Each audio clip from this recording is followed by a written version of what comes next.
I think before we even talk about Lenox Terrace, I also want to situate the historical moment in which someone like Philip Payton was able to amass wealth. Like, what happened? What were the conditions where this sort of burgeoning class of the Black elite bought and developed Harlem? And then also making note that this never happened again until the 1980s, arguably, that someone of this stature was able to develop this much of Harlem. So it was a particular phenomena that happened in a particular historical moment, and it helps us make sense of this current configuration of the block. So I like to start with images because it's important to know what these people looked like. We have a photo of Philip Payton. Philip Payton was born in 1876 in Massachusetts toward the end of the Reconstruction era. It's also important to note that while Massachusetts legally abolished slavery relatively early within the context of colonial history in 1783, I still think this period Reconstruction helped to give rise to a new class of Black folk that arguably we can understand someone like Payton as being a part of, this echelon or this upper echelon. This short period in post-emancipatory U.S. history engendered a new class of Black folks who were eager to participate in U.S. government and build autonomous institutions like the bevy of historically Black universities that now pepper our country, including Morehouse College. We have a beautiful image of Morehouse Men, Howard University, and later Tuskegee University. This moment of Black institution building reflects a particularly early Afro-American architectural imprint that in and of itself is worthy of study. While Payton dropped out of college, his two brothers attended Yale University, and his father owned a successful business. Born 10 years before Marcus Garvey, who we learned about last week, Payton and his contemporaries reflect a generation of Black folks born right after the legal abolition of slavery. Though we know slavery didn't actually end, it just took on a new form as sharecropping. I want to situate us in this Reconstruction era because this is also the same period that the Ku Klux Klan was founded. As a matter of fact, the 13th Amendment, which was the legal abolition of slavery, was enacted on December 18th, 1865, and on December 24th, 1865, the first iteration of the Ku Klux Klan was founded in Tennessee to intimidate newly freed Black folks from voting, purchasing land, attending school, opening businesses, and generally enacting their relative newfound sovereignty. The Klan was in many ways successful at overthrowing this integrated Reconstructionist government that lasted for only 12 years. But it was in this short but prolific period that families like Philip Payton likely experienced a new type of economic, social, and educational upward mobility that allowed for them to become part of a very small but historically significant Black bourgeoisie class in the late 19th and early 20th century. And of course, this is also part of the history that makes space for people like Payton to develop land in Harlem. Photo that sort of represents this history of Reconstruction.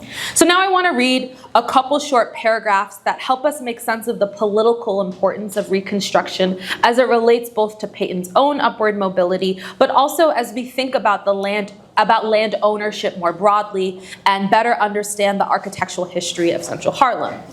In this way, we are learning to historicize the reality of material dispossession and the lack of Black land ownership both here in New York City and across the states through the context of Reconstruction and the nadir, which refers to the lowest point of this country's race relations, which in a sense is arguable because there's been many low points of US race relations.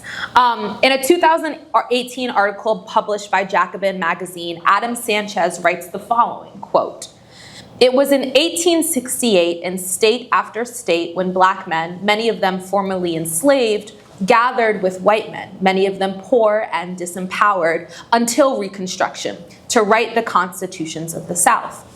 End quote. Sanchez goes on to write, quote, "Yet in 1868, what had seemed impossible only a decade before, 4 million enslaved people wielding political power in the South became a reality. Black Southerners led a political revolution that for a short time advanced the interests of all poor and working class people. The implications of this achievement are hard to grasp. In today's deeply unequal society, the typical US Congress member, a majority of them, of whom are millionaires, is at least 12 times richer than the ordinary US citizen. How might society change if teachers, nurses, waiters, transportation, and construction workers, and other working class people rewrote the laws of the land?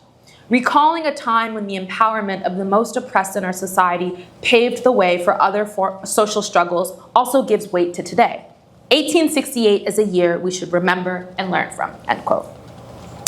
So yeah, I think it's important that we remain deeply rooted in a historical context that engendered, even for a short while, a new Black land-owning class. Though most of the land in the United States that was once owned by Black folks, actually something like 96% of farmland and land owned by Black people has been repossessed by the US government, legally and illegally. But legality is all subjective and shaped by racism. So we begin to understand how someone like Philip Payton was able to exist and in many ways exploit Harlem's redevelopment as a new Black Mecca. Payton's first acquisition was a building on West 134th Street, directly on where Lenox Terrace now stands. As we explored last week, at the turn of the 20th century, Harlem's demographics shifted from white to largely Black, with a surge of brownstone vacancies that coincided with a series of real estate crashes and also an expansion of the Lenox Avenue IRT subway line up to 145th Street. Attuned to the shifting demographic and real estate opportunity, Payton positioned himself to guide Black tenants from Midtown to new homes in Harlem. And of course, we were talking earlier, but here is one of these wonderful tax map images where we begin to see what initially was on the plot that became Lenox Terrace, and then the new red buildings reflect the 6 structures that were built that we'll explore. And then this is a photo facing northwest. We can see the YMCA, and then in the background, all the way up here, we can see City College. And none of those buildings exist anymore because that is all Lenox Terrace. So you might be wondering, why did we just spend all this time learning about Reconstruction and Philip Payton? But I kind of explained it, so I shouldn't really even say that. He passed away far before Lenox Terrace was even conceived of. But I think it's because we can't thoroughly discuss Harlem-based real estate development and the subsequent architectural imprint of this neighborhood without talking about the political and racial context in which land parcelation and ownership occurred. It's important and worthy of note that early in this neighborhood's history, there were, even if sparse in number, a collection of Black landowners who shaped the neighborhood's development. It wouldn't be again until the 1980s that any Black developer made significant waves in the community like Payton did. This brings us to a figure who sits at the intersection of our recent exploration of Harlem Hospital and Lenox Terrace, which, of course, as we know, reflects our main residential site that we'll explore as a class along Lenox Avenue. Born in Guyana in 1888, a decade after Reconstruction ended, Dr. Godfrey Nurse was a successful physician, a Black physician by all accounts, who amongst many accomplishments was the first Black person appointed to the Electoral College. Dr. Nurse also became central in the redevelopment of a slum village between Lenox and 5th Avenue from 132nd Street to 135th Street. The zone was seized under the 1949 National Housing Act, which provided that areas with slum conditions could be seized, cleared, and made available for redevelopment. Dr. Nurse initially acquired this land with the goal of redeveloping the parcel to meet the demand for a new Black middle class, including Black physicians who were recently granted access to work at Harlem Hospital because of his advocacy and invariably the advocacy of many others. But because of economic redlining and a lack of financial backing, Dr. Nurse was never able to fully realize his vision, and his stake in the 15-acre real estate development project was sold off and eventually made its way to Robert Olnick, who at the time was a lawyer and through his work with Lenox Terrace became a famous real estate developer. Nonetheless, Lenox Terrace continues to remember and celebrate Dr. Nurse, whose name and history has been immortalized on a building plaque, which in and of itself, I think, gestures to a form of countermapping in which local history becomes inscribed in the physical infrastructure of buildings and space. And these are really wonderful original renderings of the site that we'll talk a bit more about from, like, I think this is pre-1958. But this is all accessible on New York Gov websites. I also think it's important to note that while Dr. Nurse's vision for a new Harlem development was pivotal, the raising of slums arguably lent itself to a type of erasure that pushed already disenfranchised Black folks. To be exact, 1,683 families living in 164 buildings, of which 89% were categorized as rundown, further to the margins of society. With the first building completed in 1958, Lenox Terrace was conceived of as a Le Corbusier-styled Garden City movement development. You can see some of that early work here. This 20th century architectural movement reflected a modernist urge to build self-contained, almost utopian communities within urban spaces, offering utility and green space to the urban dwellers. Under the proposed development plan, Lenox Terrace would be surrounded by commercial structures with a total of 6 residential towers comprising of 1,642 new apartments. The development of Lenox Terrace included the raising of 66 West 133rd Street, where in 1905, Philip Payton and his company, the Afro-American Realty Company, existed and almost single-handedly facilitated the migration of Black folks up to Harlem. And it also included the raising of 55 West 135th Street, where Marcus Garvey and the Universal Negro Improvement Association was headquartered. The proposal for the site included raising the 3 blocks and incorporating the uneconomic street areas, as you can see, green, into a super block that still exists today. 7 20-story towers were built, or excuse me, 6 towers were built. We can see a couple of them, but these are also not the best renderings because they don't show, but I have some other photos.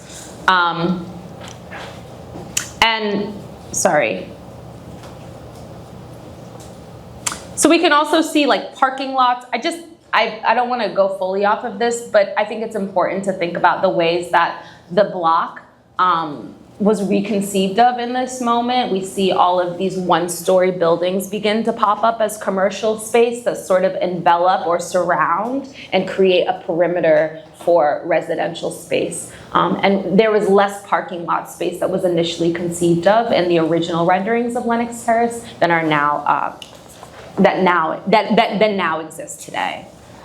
And also, it's important to note that with Lenox Terrace, there was a reducing of this overcrowding that the neighborhood experienced. So between 1940 and 1950, the population of the parcel that would become Lenox Terrace increased by 23%, reaching 800, which meant that there were 803 people per acre of residential use. And with the development of Lenox Terrace, this reduced, the density reduced to 440 people per acre of residential land use, which relocated hundreds of residents, many of whom went to NYCHA public housing, most of which was built after World War II.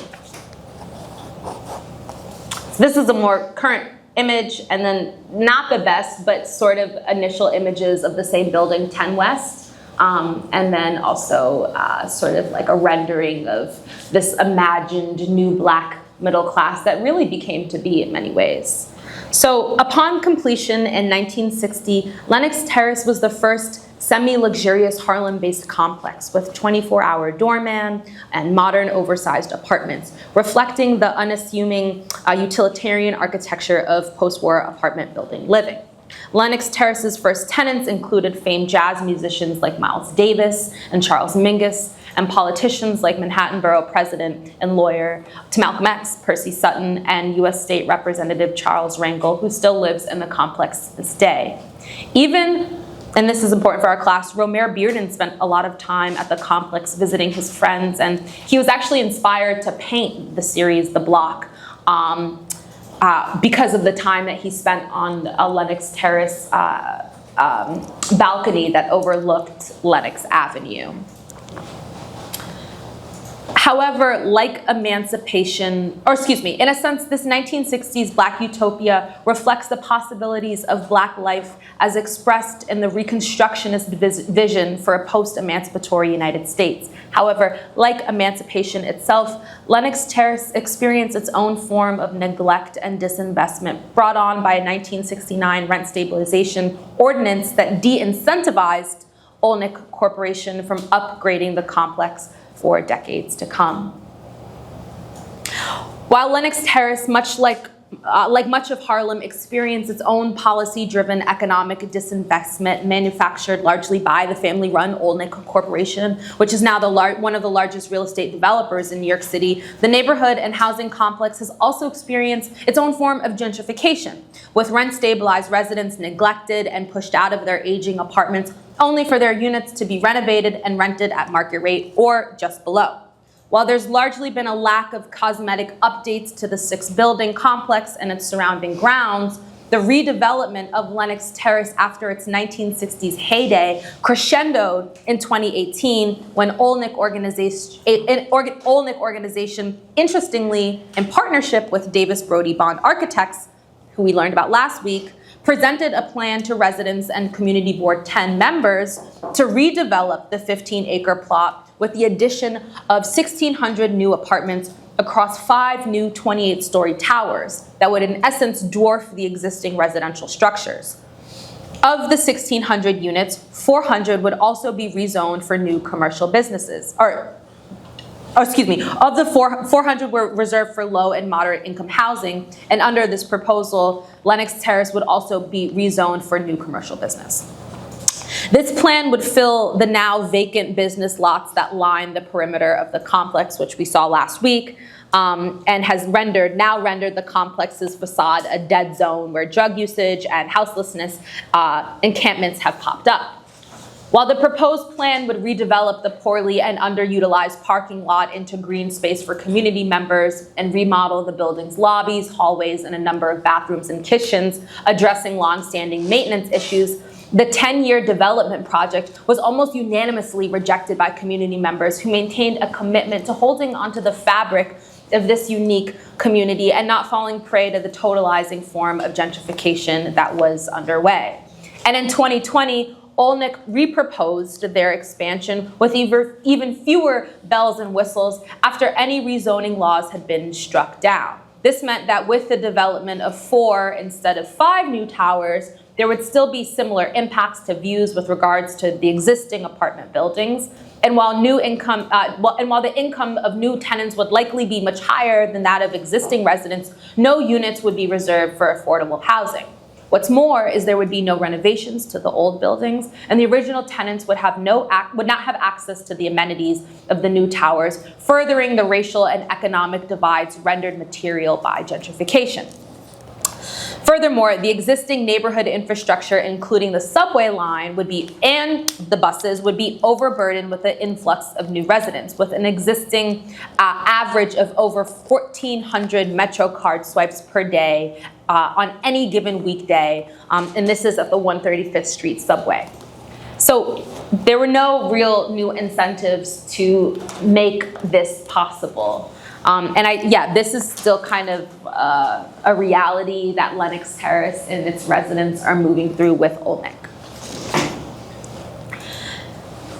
To better contextualize this push for Lenox Terrace's redevelopment, we can turn to Joaquim Sales's Medium article, Lenox Terrace's Last Stand, which I hope you guys read, in which he writes, quote, "Property values in Harlem have been rising since the 80s. Before 1980, you could buy any house in Harlem for $20,000, said Michael Henry Adams, the historian. By 1985, a house in Harlem sold for $500,000. But gentrification began in earnest during the Giuliani administration, when police raids on the street vendors of 125th Street became commonplace, and a huge infusion of taxpayer dollars stemming from the Upper Manhattan Empowerment Zone, a federal bill signed by Bill Clinton and authored by Lenox Terrace tenant Congressman Charlie Rangel, sped up development along the neighborhood's main thoroughfare. According to the Wall Street Journal, only 17% of the money went to small business owners. The rest went to developers and big corporate stores. Harlem soon had chain supermarkets and a strip mall with a Gap and a Disney store. The year 2000 was when the first house in Harlem sold for $1 million. Only a year later, a house sold for $2 million, and then $3 million the year after that. So we can see sort of this moment of, material dispossession. Pan Diner used to sit there and is now a lot. And as we know, that whole corridor has since been burned down. But this is part of the proposed plan that a moratorium has been placed on. And personally, I think that it's still going to be developed. It's just a matter of time. But we can see that, all of that vacant space is going to be for, these new structures that will be a mixture of commercial and residential real estate. And then as you guys probably can see in your own research, I wanted to include images of the interior of Lenox Terrace. And of course, these are apartments that have been remodeled. So it's an interesting space. You have old apartments that, have old parquet floors that haven't probably been touched since the 70s or 60s. And then you have some of these newer builds, but all of the apartments offer really generous space and light, which, as we can imagine, differed greatly from just the slum villages that existed, lack of ventilation, lack of fresh air. And so this was part of Dr. Nurse's vision for a more healthy Harlem community with access to light, access to terrace space. And so it's at once utilitarian and open, but also folks are struggling because there's many residents in the building who don't, aren't able to update their appliances and aren't able to sort of access this new vision of Lenox Terrace, which is largely underway. So in March 2022, a row of businesses were burned to the ground in front of the complex. According to police and local authorities, the fire, which was one of 3 over the span of just a few short years, was set deliberately in the early morning when no one was inside the structure. From what we now understand of the proposed development plans, we can infer that the fire was intentionally set to speed up Olney's development, with the pre-existing buildings and social infrastructures coming second to the business's bottom line. This sort of recklessness and colonially situated commitment to land grabbing and redevelopment has not truly reflected the needs, wisdom, or partnership of the surrounding Lenox Terrace and Central Harlem community. By and large, I don't believe Harlem residents are opposed to development. Rather, when the community's expansion does not reflect its needs and vision, there's a rightful pushback. I'm curious to think about what a development proposal would look like that would actually garner community support.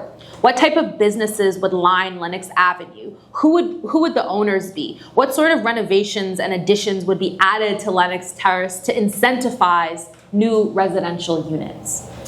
Lenox Terrace is overdue for both maintenance and cosmetic updates, and this current moratorium on any sort of development has given rise to an explosion of open drug use and a deepened economic disinvestment with the removal of trash cans along the avenue following the pandemic. Crack, pills, fentanyl, K2, and methadone has rendered the block illegible to many longtime residents who no longer recognize the once bustling corridor, which had a range of locally operated businesses, including a shoe store, a soul food restaurant, the famed Pan Diner, a fish shop, and more that brought a vibrancy to this corridor of Lenox Avenue. Through a state law passed in 2021, which decriminalized the sale or possession of syringes and hypodermic needles, it made it more difficult to justify certain drug-related arrests. But in the same breath, few alternative social services have been erected in its place to structurally support populations struggling with the comorbidities of drug abuse, houselessness, and a range of mental health crises that I think we should all understand and be attuned to through this lens of structural racism and equity, that these folks deserve and have been fallen through the cracks because that's how these structures have been designed.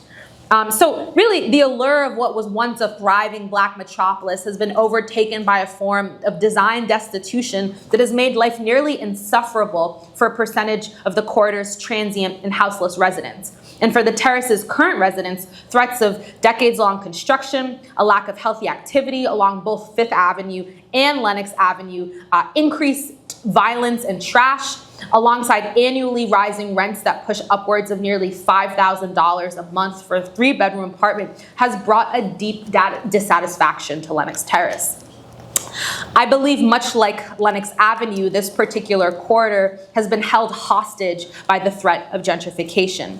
In this sense, Lenox Terrace exists in a sort of liminality where a lack of development and care rubs against the impending possibilities of redevelopment that have largely left out the neighborhood's long-term residents in their say. While no comprehensive information has been made public about plans for the corridor and the complex's redevelopment, I'm certain that plans are already underway. So to end this historically situated exploration, I'm curious, yes, about what we might possibly conceive of along the corridor as a form of critical fabulation, but more importantly, I want to work within the bounds of what currently is the neighborhood's policy dictated reality.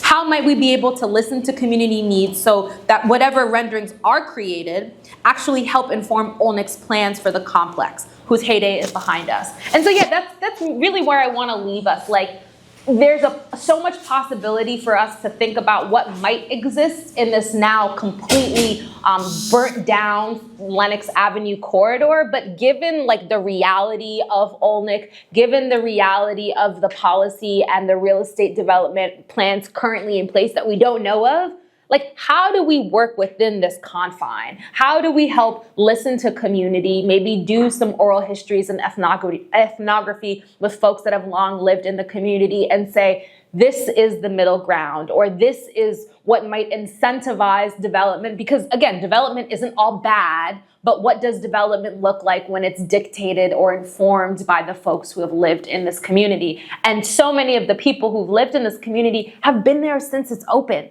People on my floor, I have like a couple neighbors who've lived in Lenox Terrace in their exact apartment since the 60s. People want to stay in Lenox Terrace. It's a historically rich space, but there has been such a lack of development that I think this particular corridor represents like this real moment of destitution and honestly depression that we're contending with, that sort of erases this really beautiful history of Black life and Black possibility that harkens back to this moment of Reconstruction. So I know that was like really specific and we didn't even get to other sites, but I want to pause there and kind of make space for reflection, for questions. Maybe this can continue to inform the mapping exercises that we were reviewing this morning. Yeah, and just thoughts. Can you define like who set the building on fire? No, but what people think is that probably Olnick Corporation and associates paid some folks who don't have jobs, maybe people who like want access to drug money, or people who just don't have resources, and said like, here's a couple $1,000 or whatever it was, go set a fire at 3 o'clock in the morning. And so it's like an open secret. We know who did it, but it will never be investigated precisely because it was Olnick. Can we go back to the slide, the existing thought exterior spaces? I think it's like the 5th slide or 6th. Yeah, this one. Oh, this one, yeah. I'm wondering if the parking spot, it was before, and now it's a green space? So this is the current configuration, and this is a rendering that was proposed in the community meeting that has been shot down. Okay, I have a question. How they did resolve the parking spaces for all the 6 buildings? How did they resolve it? Yes, because I suppose that one apartment needs like 1 parking spot, right? So as far as I see, there are like 6 buildings, and they have like around 10 floors, right? There's I'm not 17 floors, but there's no 13th floor. So it's like technically 16, I think, floors. 16, and I don't know how many apartments it's like there, how they resolve that. I mean, It's not how one we parking will. spot to an apartment. It's a percentage of the building to the parking spots. It's not every unit apartment spot. It's not like that, right? Mhm. Okay, I didn't know because in my country it's like that. It's Yeah. a different line. Yeah. So it requires one bedroom apartment. It requires 1 parking spot. Yeah, Oh. I think a part of that is also because it's such a metropolitan city that there's understanding that the trains will be in use as well. Yeah, that's why So that's the way they. like, yeah, that's why I was going to the point where Jacqueline in the morning she was mapping the bus stations and the train stations, Exactly. and I think that it's very important that what she Yeah. was doing, because of the people that they're like they need the transportation right to the Right. city, and so Yeah. maybe we should like focus on that too, and Yeah, I think that's a really important point because one of the things, this is often what the parking lot looks like. It's sparse. Most people don't own cars who live in Lenox Terrace. There are people who use the cars, but the percentage of parking lot area to actual car owners is not commensurate. And so this is a really lazy use of space that could be developed into green space gardens, a better like this old, this is like an old playground that's now been repurposed as a dog run. It's terrible for kids and it's terrible for dogs. And so how might we like reimagine this space? And Olnick said they dangled some green space in an area with no green space over everyone's heads and said, we'll give you this. But, how terrible was their plan that Lenox Terrace residents said, actually, we don't even want it. What you've given us is so not even worth it that we don't even want this green space, but this is still what we're left with. one last thing. Oh, yes. So it makes me to think about and to make a question. What if we minimize the parking lot at all at Lenox Avenue and we put more green spaces instead of parking spots? So we can like focus on the train and bus and make more like accessible for the people, like with train and bus, and minimize the parking. Right. I think that's the goal. And like part of what I'm trying to get at is that this has not been allowed. Like the only way that Lenox Terrace and its residents get green space is if they concede to the will of Olnick organization. And so like the conditions under which Black and brown neighborhoods are allowed to access green space is determined by real estate developers who are like, we're gonna keep this shitty parking lot. We know it's probably at 35% occupancy. We don't give a fuck. Like whatever. Olnick doesn't care.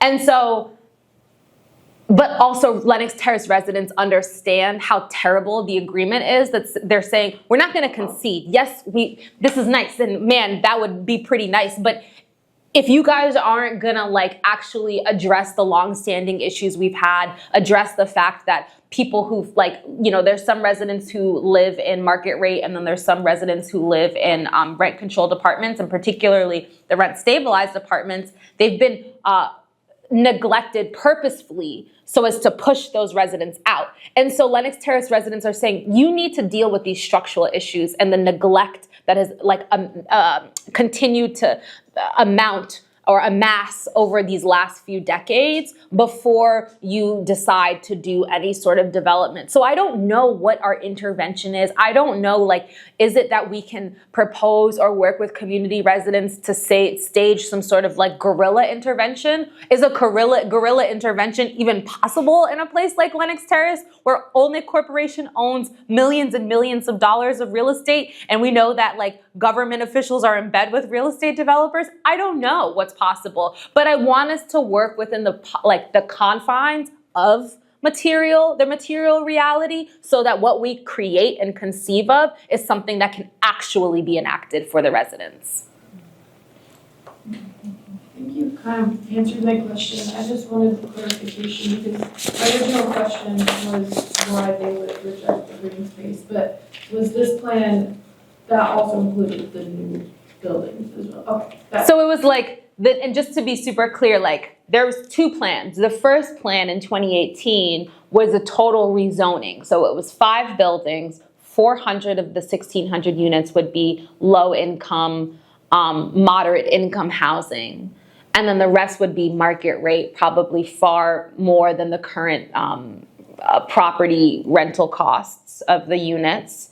And then there would be gym space that people could access, and some of these terraces and roof spaces that the original members could access. But it was also 10 years of proposed development. And so that means that all of these buildings would be blocked by, so the light, for example, I live in this building and I have unobstructed views, but all of that would be blocked by this 28-story structure, and this is a 16-story structure. And if a developer says 10 years, we know that's probably 13, 14 years of development.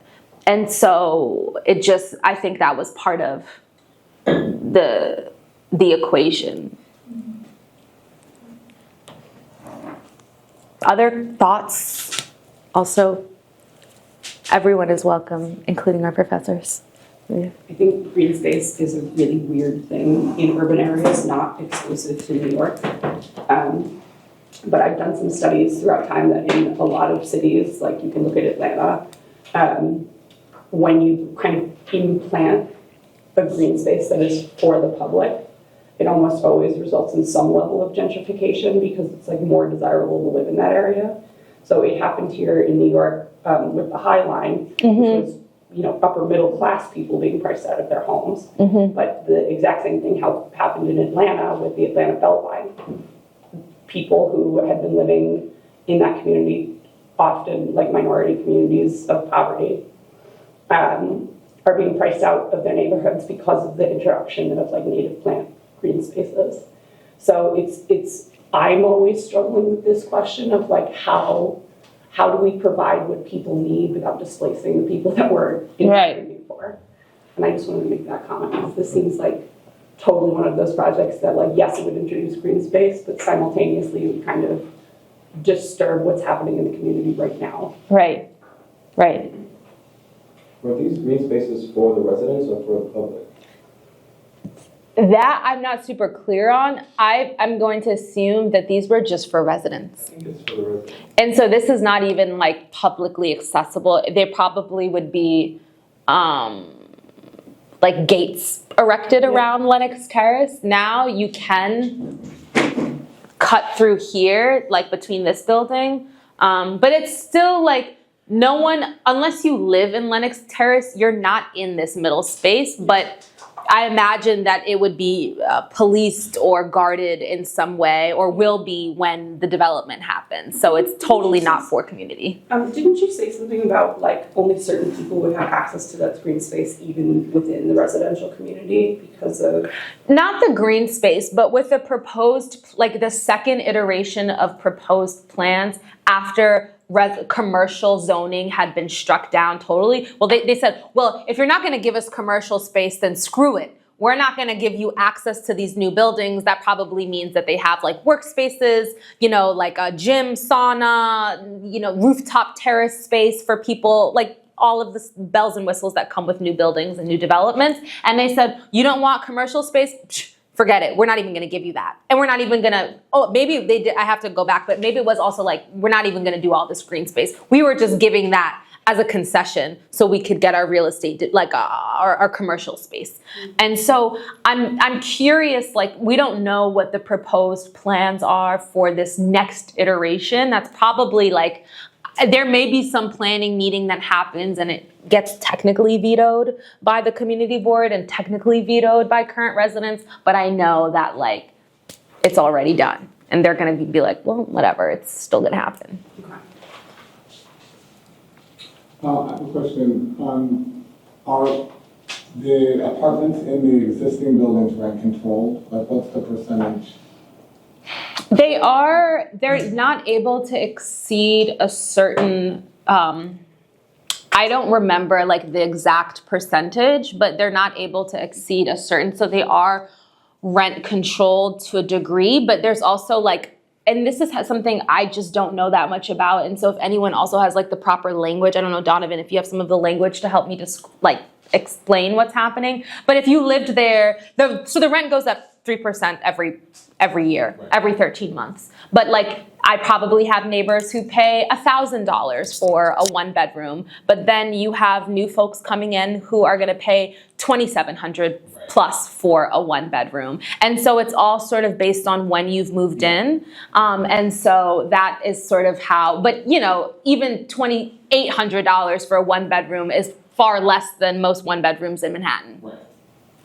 Yeah, I mean, so, you know, even if that green space is just accessible to the residents, with this amount of new market rate development on that site, you still will have a kind of micro gentrification. Right. Development. And then the new developments that exist are definitely going to be more than the older rents. Right. Yeah, so in the way, even you know, kind of analyzing the politics of that cloistered green space, which is a whole thing also, you know, whether it's public or private, it's still an amenity that's driving up rent. And on those 4 towers that we see at the corners of this development, or 6 towers or whatever those new buildings are, people moving there are going to expect a certain amenity, even if it's even better if it's private. Right? And likely these new developments are going to still have their own green space surrounding the towers that only those residents in those new developments can access. And initially, developers were saying, well, everyone will have access to them if you live in Lenox Terrace, even if you live in the old building. But now they're like, actually, no, you're not going to have access to that at all. You can't even access the new building. Yeah. And, we're not even going to build the 400, low-income housing units anymore. Like, we're going to do us, and you're going to get what you get, which is nothing. Right. I mean, it's fascinating to think of the dynamics that might play out if something like this happens between the older residents and those new residents. It reminds me, in a way, it'd be interesting to do a scale study of this site versus like a Marcus Garvey Park, which is also like a full city block that's surrounded by a mix between kind of older rent-controlled apartments, especially to the east of Marcus Garvey Park, much lower income that direction, but then these increasingly market rate towers. And and that's a public park. So in a way, this is almost like the private inverse. This is like Gramercy Park uptown, but not Gramercy Park. But it's almost like the tension is like intensified, where you have this like not relatively inaccessible, semi-private green space, and then those rooftop terraces. Yeah, and just to your point, in a way, it almost has to be a policy design problem as well as a kind of architectural design problem. When we start to think about designing within the logics of the real estate market, and that's why I'm curious, like, what is the rent control mechanism that allows Lenox Terrace to persist as it is now? And how do we potentially begin to accept that a sort of ethical architectural scenario almost has to be accompanied by an ethical policy scenario? Right. Anyway. Right.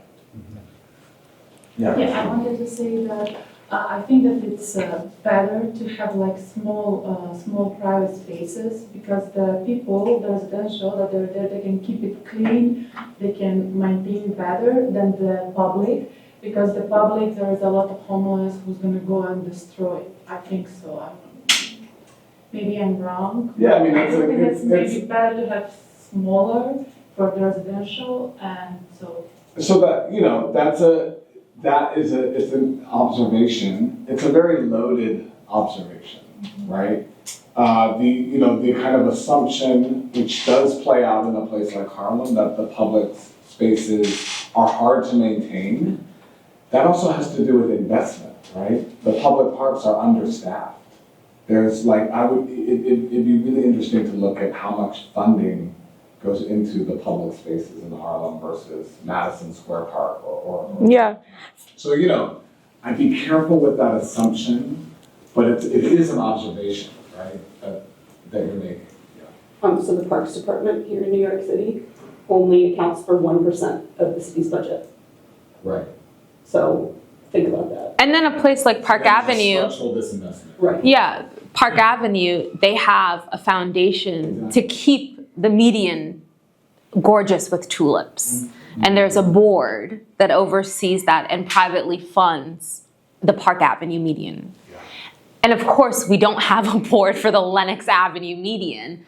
But I think that's an important question. And again, we don't fully get into it, but we see the reality. And I don't mean ever to come across as callous or uncaring when it comes to the houseless population, because these are people who've been systematically neglected from the time of their birth until, and oftentimes, like when we see these populations, it's by and large elderly people who are over 60 years old, who've lived lives. Like what happened that, you know, at 66, they are like on the street, living on the street, not able to shower, not able to use the bathroom, like so unhappy. Well, I don't want to make all these assumptions, but like that life has become this difficult. And we know, and we'll talk a little bit about it next week, but that Harlem, particularly East Harlem, has been zoned for a series of methadone clinics and then also safe use clinics. We know that with COVID, trash cans were removed. We know that with COVID or after COVID, a series of ordinances allowed like major evictions to happen throughout the city, pushing people who were struggling to pay rising rents onto the streets. And also maybe be given just this current reality of Central Harlem, of Lenox Avenue, how many shelters are there? And are, for example, men able to spend the night at these shelters? Because oftentimes it's like a women and children's shelter. And so if you're a man, or maybe the shelter says there's a no use policy, a no drug use policy. So if you're currently using a drug, you're not able to access the shelter, and therefore you're put on the street. And so all of the lack of social infrastructure creates a commons that has devolved. Because what I think the point that I'm trying to get at is Lenox Terrace was initially like a semi-luxurious place where people that were doctors, lawyers, who had PhDs, that's where they lived. Mm-hmm. And now people are like, is that the projects? Right. Like, and so it's devolved into something that is no longer legible to the community. And even growing up, like I didn't grow up seeing people on drugs on Lenox Avenue. But now, as we saw last week, it's bananas. Yeah. So some of that is COVID too. I mean, COVID initiated a number of de facto social experiments where we're getting the exacerbation of income inequalities and sort of these structural issues. And then there was this point at which there was a lessening of institutionalizing of these individuals. So there's a lot of layers to this of why we see so many more right. people using. Because during COVID, basically the cops just said, we're not going to lock these people up. There's a pandemic going on. Yeah, and it was also like, you don't like us? Well, we don't like you. Exactly. So you have this amazing, intersection of the movement against the police, where, there was this heightened sense of, are you really going to arrest me and lock me up right now? And also, there's a pandemic going on, so the jails are also emptying out right now. And there's a little bit of that has persisted in the community, along with a kind of exacerbation of the economy. Right. The economic pressure. Right. I saw those. I wanted to say one more thing. So I want you to go, but what you were talking about makes me think about last week when you commented that, this maybe hypothesis, is this urban degradation a a psychology of lack of ownership, literal ownership and metaphoric. And so that's something that's coming up for me as you're talking about this, which is to say, what do we think about, what do we do about that, right? About the fact that there is this structural lack of ownership, which also contributes to the degradation of the urban. And lack of accessibility, because Olnick Corporation, really, really fast, it's mediated through a management company, Hampton Management. So it's nearly impossible to get through and say, hey, I have this issue or I have this question. Right. Like last week, and I actually had to go to the office today because I saw a freaking mouse in my apartment for the first time in 3 years and I lost it. But it's impossible to get access to these people. And that's also part of the structural issue. And then it's like, well, I don't know who owns it. I can't reach the folks who own this space. I don't own it. What condition does that create? And I think that's a lot of this design destitution thing that we have going on. Just a quick question. Do you know if there's any vacancy within the buildings, or are they mostly full of apartments? They're mostly full. And when someone moves out, they come in so fast and renovate. And things don't stay on the market there for more than 30 days. Because it's actually when you go inside the building, we didn't even talk about noise. It's very noisy because there's an ambulance dispatch right here that goes this Fifth Avenue. And so all the we get East Bronx, Upper East Side, Spanish Harlem, it all comes to Harlem Hospital. And they're building a new structure right here. But inside the building, it's lovely. They're huge apartments. These post-war buildings are much larger than the new builds. So nowadays you get a one bedroom, it's 468 square feet, but now a one bedroom here is between 700 and 800 square feet. And so it's kind of this weird phenomenon where everything outside is terrible, but inside the apartments are actually really nice. It's a weird thing. So they're not vacant because people want to live there, because then you should go to the website and look, they make it seem oh wow, it's so nice and just a community and there's trees everywhere and it's just lovely, and it's all BS. So I personally was flabbergasted when I looked up the Plan B and sort of what it looks like when the Plan A was rejected, and also reading the article about how the Landmark Conservancy rejected Lennox's application to be a landmark site. Right, which we didn't even talk about. And then in terms of talking about ownership, I don't know, in doing research last night, I sort of stumbled upon East Harlem. They were able to establish a community land trust, and I've sort of been curious about if that could be implemented on Lennox, the corridor somehow, because to me, I was just made me really angry that they were well, we're still going to build this anyway because we can, right? Because we own the land. So sort of establishing a communal, I'm just very curious about this community land trust and giving ownership to the community. I think that's such a wonderful idea, and we should explore that more, the intersection of what a community land trust affords, and then also what was it that they tried to do? I'm just forgetting the word. They tried to the status landmark. They tried to offer landmark status, and because the building was architecturally unremarkable but culturally significant, it didn't receive landmark status. And it might never receive landmark status. And I think part of that, again, is because there's no ownership. This isn't a co-op. These are just rental units. Even though many of these rental units stay within families for generations because of rent stabilization, I think it makes a community land trust much harder on a site like Lenox Terrace, which will never be owned by the Commons. But how then? And then it's that again is the question, this is the material and policy-driven reality of this particular neighborhood. So how far do we want to do the critical fabulation? And how much must we, or are we forced to stay within the confines of what is legally possible? I mean, I think that we take for granted the critical fabulation of the oppressor, they've rezoned. So yeah, I feel I think it's worth looking at the radical imagination of the real estate tycoons. Right. And how that gets enacted as new laws. So it's Right. I feel it's beholden on us to at least meet that level of That's right. cynical imagination with. Oh, I love that cynical imagination. Right. And maybe, Yeah. maybe hack the language of zoning, maybe hack the language of urban design and of rent control, or community land trust or whatever, or even landmarking.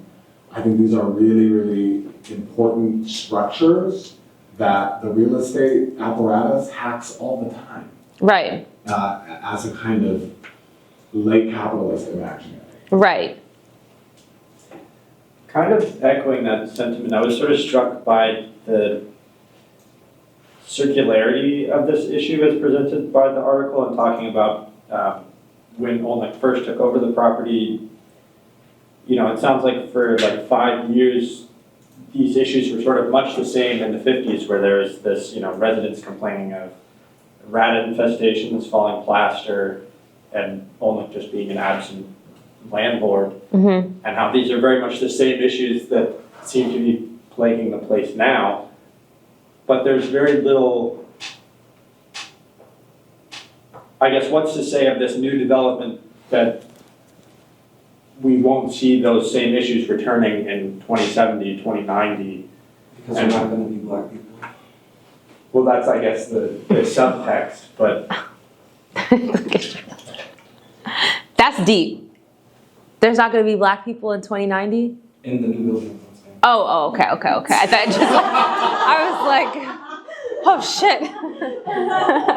There's not going to be, sorry. Okay, thank you for clarifying. I was like, oh, damn. I'm sorry, okay. I mean, but who knows, maybe not. But no, absolutely, but that's absolutely right. It's true I though. would like to ask why. And the new buildings, that costs $3,500 for a 1-bedroom. Yes. Because You black think that people, the black people can't cannot- afford that. Why? Because black people are not allowed to be able to afford it. It's all about what people allow. It's not that, it's that I think so. No. There's a lot of black people who have a lot of money. there are, and I'll can I just, I'm not saying black people can't afford it. I'm saying this, now hold on now, that is a stretch. But I'm not saying black people will not exist in this neighborhood. I'm saying the way they were treated in the 50s is because it was a black metropolis. And the new identity that's coming forward with the new buildings is less black people. So there is going to be more funding and attention. We've already seen that the new buildings that don't exist yet already have better plans for the buildings that are for housed by black people, like filled with black people. So what I mean is in the new development, what Michael is asking, how do we know that these issues will not apply to the new developments? It's because the new developments are not being developed for this community. It's for people coming into the community, which will predominantly not be black. I'm not saying there'll be 0 black people in the building. and I think part of, and this is again why I started with Reconstruction, and I think that moment of Reconstruction was also almost eerily similar to this moment we're living in now. Like, Reconstruction happens after the worst moment in US history. Like, slavery and indigenous people are being pillaged and killed and their land is stolen, and like this moment of just like a bit of the end of the world fear that many of us kind of have right now. Like, what's gonna happen? What is, if Trump, like, you don't even want to say those words, but it's like, what is gonna happen? There's something that mirrors this moment that we're in. And so if we can learn anything from Reconstruction, this project in American democracy, if you will, might help us think through the policy-driven investment and redevelopment of a place like Harlem, which then forces us to situate this block, to situate Lenox Terrace in a larger national, and in some sense, global discourse. Yeah. But thinking through Reconstruction, where like it was really class and the material reality of capitalism that forced white poor folks to engage with black people who had recently been emancipated, I think is a really thorough space that we can mine. I don't know what and your question, right, like, of course, there are some black people with wealth. Philip Payton had wealth. But the context is that we live within a system that has been designed. And the system as it is not designed to allow, by and large, for black people to amass wealth, which allows them to determine how they live and what they have, what we have. We are all, in some sense, like outside, we are exceptions to the system. I am an exception to the system, but this is not how it was designed. And so as long as it's designed this way, by and large, black people won't get to live in a better Harlem, in a greener Harlem, in a safer Harlem. That's not what matters to the developers and to the policymakers of this country.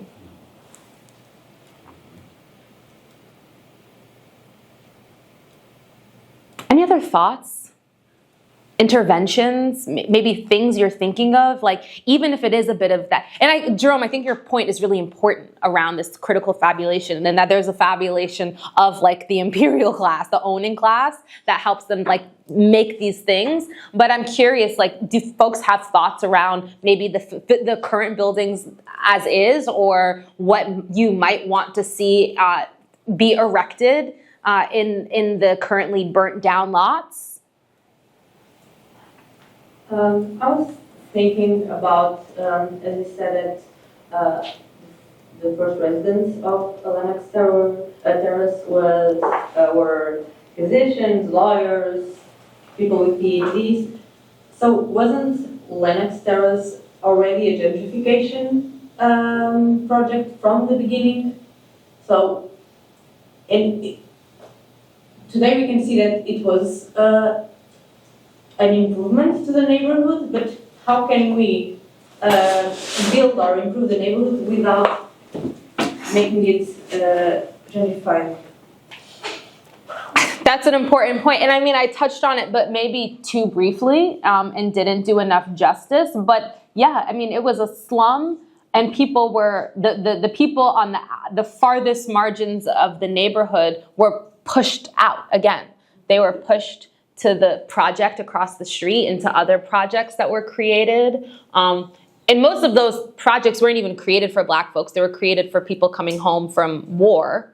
But yeah, it in a sense, I think, but this gets at, and Jerome, we were talking about this earlier, the definition of gentrification. And one of the things we have to do is collectively define, and you were beginning to do that, what we understand to be gentrification, who becomes a gentrifier, and does gentrification even make sense within 1950s Harlem? Or does that term only apply post-1980s, underdevelopment, redlining? Like, can we even talk about gentrification, like, before redlining fully did its thing in a neighborhood? I don't have a fully formed answer, but I think part of what I want us to do is define that, and then also build the metrics to understand statistically what that generation means in terms of the block. So, right, because, just to add on that, it's a really great question, and we could say at the very least it's a different thing happening than today. For example, and a lot of it in this country, and you could probably others, a lot of it in this country comes down to race because of something like redlining, where yes, there were sort of relatively wealthy black folks moving to this development, but this was one of the few places in the country that any black person could even live. And that they weren't even and that's what the article says, but it's like black folks who probably had the resources and maybe to live on Central Park West or somewhere else couldn't even imagine of that sort of wealth, that, it was something relatively modest and utilitarian that became a utopia because you couldn't even dream of going anywhere else. And before that, it would have been Italians, before that, it would have been Jewish immigrants. That there's waves of folks who have controls based on their movement. But I think by And those, they were in a different situation. I think by those standards that we can, it's not gentrification. There wasn't gentrification back then. Right, it's a different sort of thing. So this is what I have come to believe, please correct me if I'm wrong. So during an age of urban renewal, what was happening was suburbs were being developed. The first suburb is up in New York, it's called Levittown. And those places were zoned exclusively for white people, and they used that terminology back in the day. They specifically said no blacks. And simultaneously, while that's happening, these projects like Lenox Terrace are going up in the city. So the term inner city literally comes from places were zoned so black people had to live in the city and white people could kind of go out to the suburbs and have their little chunk of land and have their safety in suburbia. So it is like urban renewal has a very similar flavor to contemporary gentrification, but they are different things, and it has to do with like policy placement. And that's such an important point about urban renewal, and we should have more robust discussions, and not to like get too whatever like heady, but I think, and maybe I've mentioned this in our first class together, but this point around land ownership and gentrification and race is really important just generally when we talk about US history, because part of how the United States was conceived when we think of figures like John Locke and democracy, to be a citizen of the United States, you had to own land. To own land, you had to be a white man. To vote, you had to be a land-owning citizen, which means that only white men can vote. And so how we conceive of citizenry and our actual humanity, our capacity to be understood by the law as a full human, is reflective of if we're able to own land. And then we see a place like Harlem where land ownership, home ownership, is almost negligible in relation to the amount of residents or black residents that live in an area. And so then throughout history, generations, hundreds of years, these people in this neighborhood are not even seen as human. Because if the law in this country is such that to be human, you have to own land, which means you have to be a white cis man, then it's kind of like, well, whatever. If those people are on drugs and don't really have a place to lay their head at night, we can't even conceive of them as, you know, as a full person. And so there's something really important in our conception in this country, or Western colonial conceptions of personhood, that map onto land ownership, that map onto real estate development, gentrification, urban renewal, or the lack thereof, in terms of development in a community, that we have to deeply sit with in our spirits. It's more than just home ownership. It's how we conceive of one another as human or something less than. What would you say, what's the DNA of Lenox Avenue, especially the Lenox Terrace? Like the historic DNA? Yes, like everything, like when you put together, what would you say that's the DNA? That's a really good question. I mean, I don't know off the top of my head, but when I think of living in Lenox Terrace, I think of a sense of historic pride that people have, that this was a site of possibility, of cultural, political, religious convergence. I mean, it was, in a sense, this utopia that reflected, the city, the Park in the City movement. It was possibility. It was Black striving. It was, something that hadn't really been done elsewhere, or at least to my knowledge.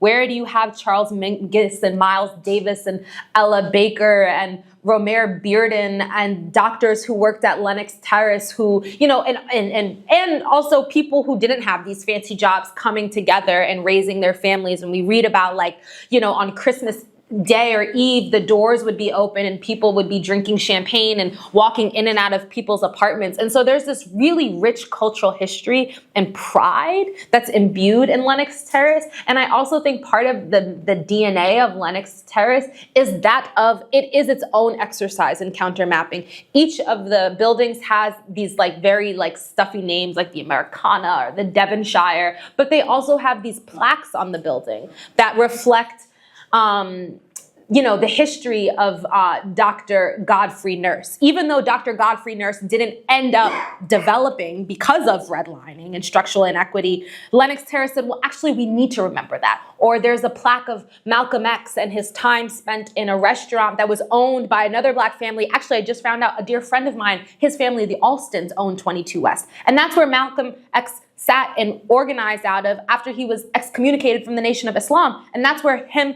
and Alex Haley wrote the autobiography of Malcolm X. So much, it cannot be understated how much history happened in these spaces. And part of the erasure and part of gentrification is the erasure of history. But Lenox Terrace, in saying no to this new development, is saying no to erasing our history, to erasing our, like, metaphysical and physical imprint in a community that's actively trying to erase it. And so I think part of our charge is to continue to reimagine development that centers history, that doesn't erase this history. And when these residents, the elders, die, who's going to steward that history? How are we going to remember all of the things that happened? How would we know that Romare Bearden sat on someone's terrace in this building right here and painted the block? We wouldn't know that. And so that's the charge, that our work, your work as architects, at least in thinking about Harlem, has to be able to, like, deliver or respond to or be a vehicle for remembering that history.